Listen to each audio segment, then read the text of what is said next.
boxing fans, to another lunchtime walk with Sean on Boxing. So I was listening to True School Sports the other day, and it brought up the topic about who are the top 5 Japanese fighters in boxing today. When we talk about pound for pound lists or anything of this nature, it's important for people to understand how people come up with their lists. You look at Ring IQ as an example. I respect his list, but what he does is he uses a lot of histrionics to give people credit for what they've done on their lists, right? People become top pound for pound fighters on his list, not based on specifically what they're doing now, but based on the accumulation of what they've done in their career.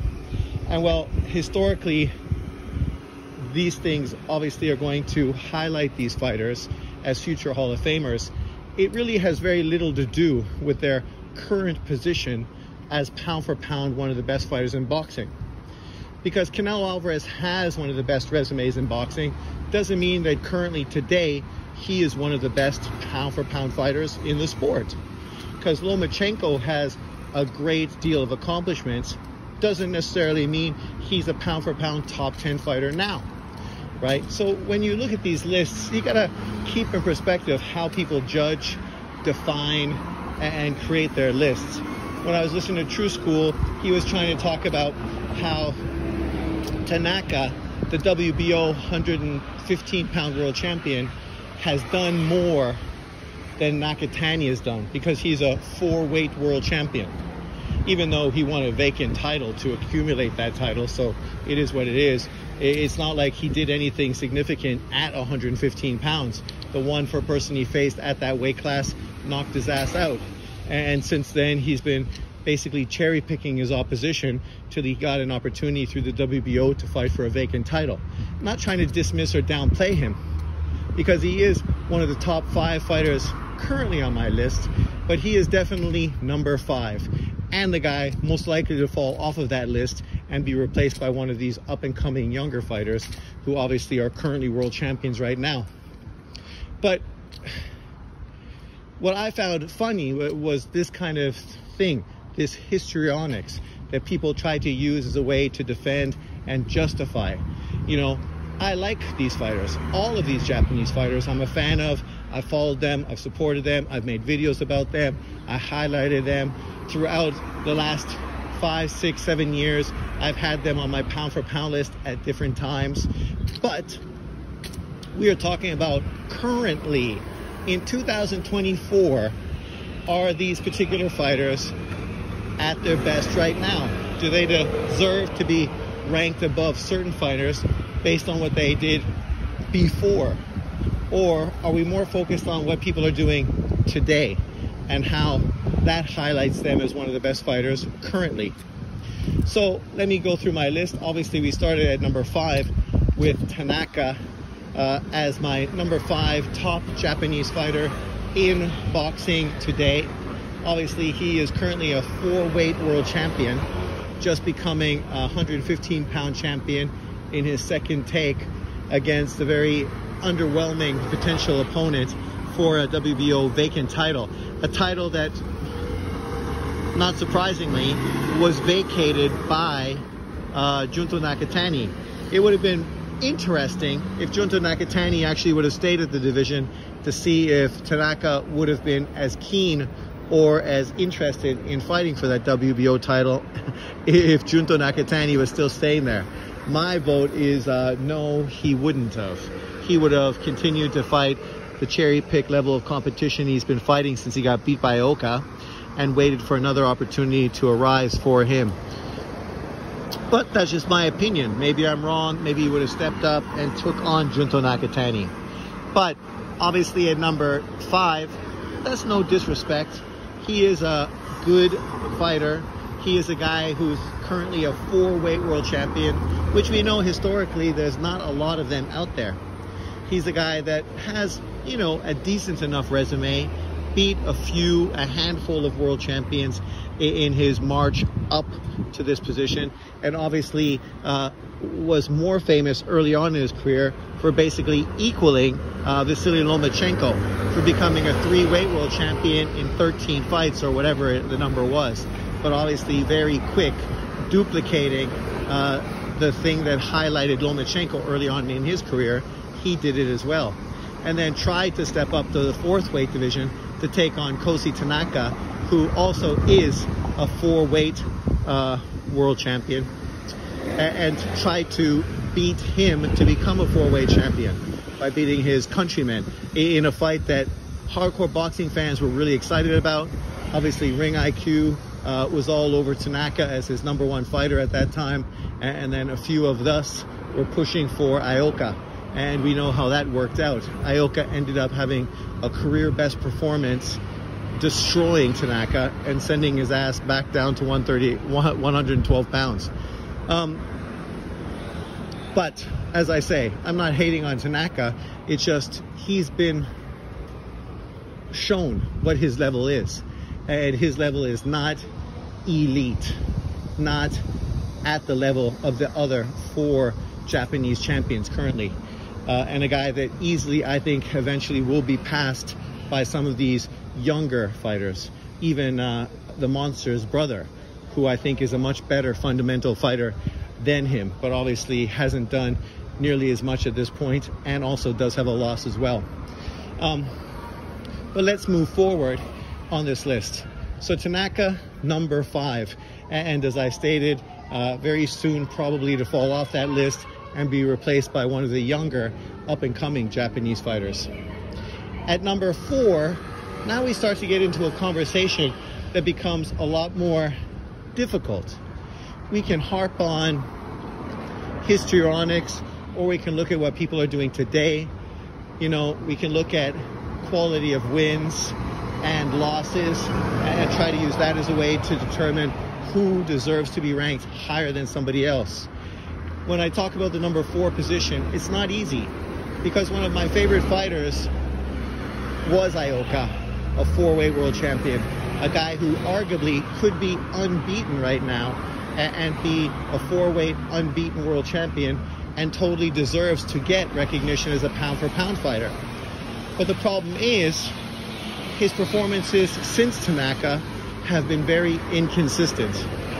He's had, obviously, the best performance of his career against Tanaka, and then went on to have mediocre opponents, taking a loss to Donny Nietes, getting his revenge against Donny Nietes, arguably losing to Bam Rodriguez's brother, coming back and beating Bam Rodriguez's brother more convincingly the second time around.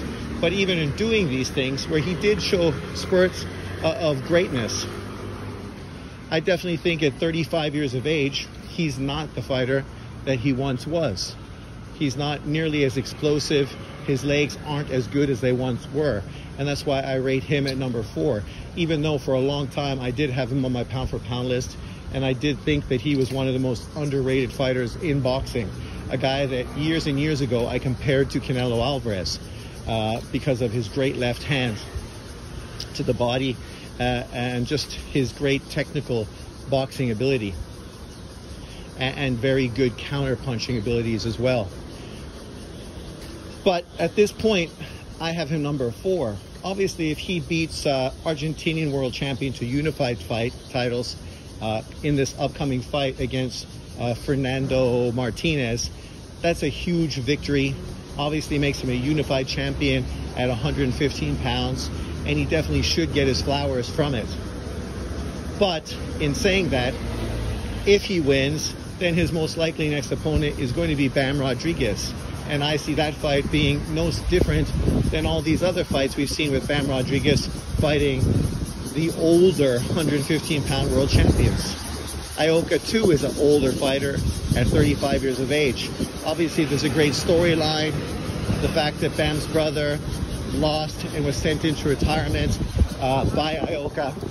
So obviously, you know, revenge, redemption are things that you can understand him wanting to do. For Ioka, beating Bam Rodriguez would be a career-defining victory. right? That would be the biggest win of his career. It'd make him a 3-belt unified champion, and the only person ahead of him for undisputed would be Tanaka, a fighter that he already previously had beaten, and would obviously be very confident in fighting once again and duplicating that result. So he could go on to become an undisputed champion at that weight class if things work out the way they potentially could. But I don't see that happening. I think if he gets by Martinez, which is no easy fight, Martinez is a high volume fighter, obviously fights very similar to Bam's brother, and obviously has better wins and better performances in the process. So you could definitely see him upsetting Ioka and becoming the unified champion, and then potentially being an opponent for Bam. But regardless of who the opponent is, I don't think Ioka or Martinez stands a chance against future superstar Bam Rodriguez. And I think Ioka would quickly be dispatched by the younger, faster, harder puncher. So he is number 4 on my list, and mostly it's because he is 35 years of age. He's not the fighter he once was.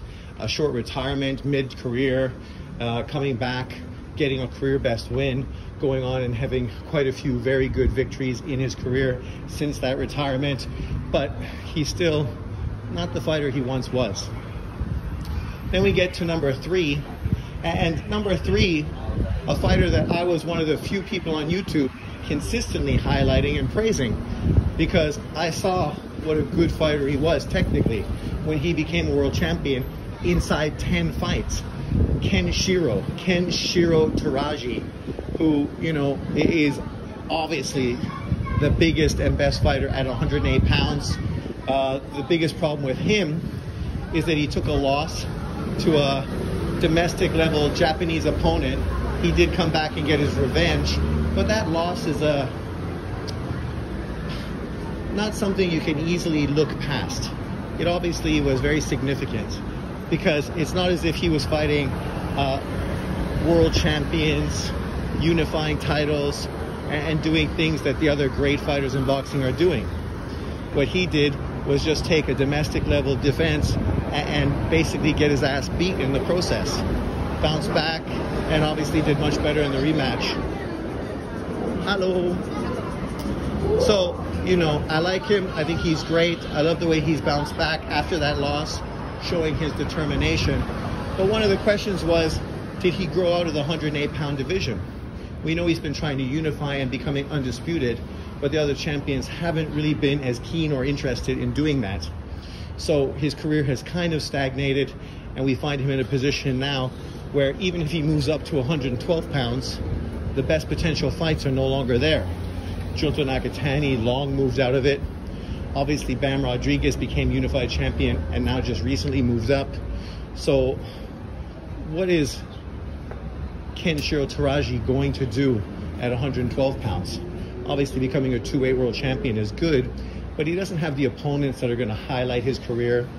He just is missing that great opponent. And a lot of that's because of him, because he's been too stagnant in his career, and that stagnation has had him stuck in this number 3 position. At number 2, I have Junto Nakatani, currently a 3-weight world champion, doing what great fighters do, moving up in weight classes. Obviously, we want to see him do something spectacular, potentially unify titles at 118, potentially have Bam Rodriguez go up and challenge him for his 3rd weight class division in a fight that would be historic. We would also love to see Junto Nakatani move up to his 4th weight class and try to take on the monster Inoue and become the number 1 fighter in Japan. But those are the expectations we have for him. Those big expectations. Fight a Bam Rodriguez. Unify against Inoue's brother. Move up to your 4th weight class and fight a pound-for-pound fighter like Inoue, right? Really, people are looking at him as a pound-for-pound fighter, and they want him to fight other pound-for-pound fighters.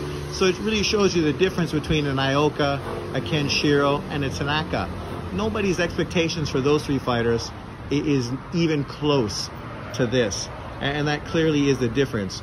You know, people ask you to do something because they think you can do it. If they don't think you can do it, then they don't ask you to do those kind of things. And so this is clearly the difference between Junta Nakatani and those other fighters mentioned earlier. And of course, at number 1, we have Inoue, the monster.